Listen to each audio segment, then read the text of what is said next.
quels sont vos axes de recherche? Alors, il y a 4 axes de recherche. 4. Le principal, c'est la mesure de l'échange entre l'atmosphère et l'océan. Le CO2, le fameux gaz carbonique de dioxyde de carbone responsable du réchauffement climatique, ce CO2 est absorbé par la nature et par les océans. Et cet océan, l'océan austral, qui est un océan d'eau froide, est le principal puits de carbone océanique de la planète. Ça veut dire que le CO2, il absorbe beaucoup de CO2, beaucoup plus que l'ensemble de l'océan mondial, parce que l'eau est froide. Le CO2 se dissout davantage dans l'eau froide.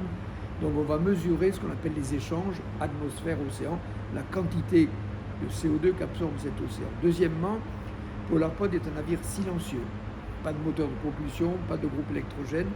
On a mis sur la structure ce qu'on appelle des hydrophones, des micros sous l'eau. Et par écoute passive, on va faire un inventaire de la faune.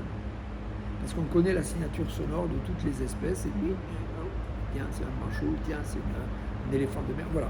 Et ça, encore une fois, en permanence, pendant 3 ans, toute saison.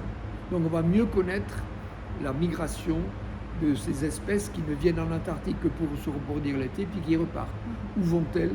On va certainement apporter une réponse à cette question.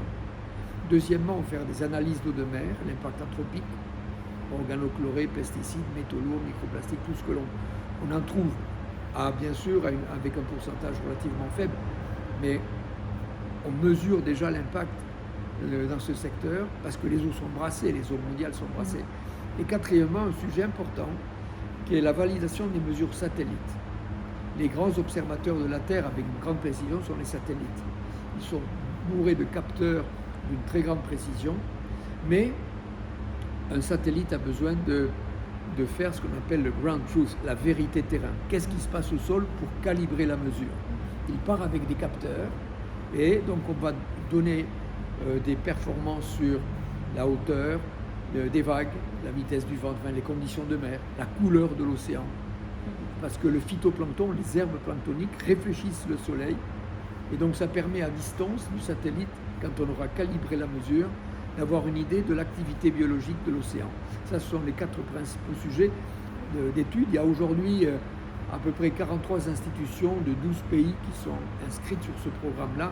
C'est vraiment un grand projet international. La date, exactement? Alors la date, le Polarpod n'est pas encore construit. On est proche du départ de la construction. Très certainement fin 2026, début 2027.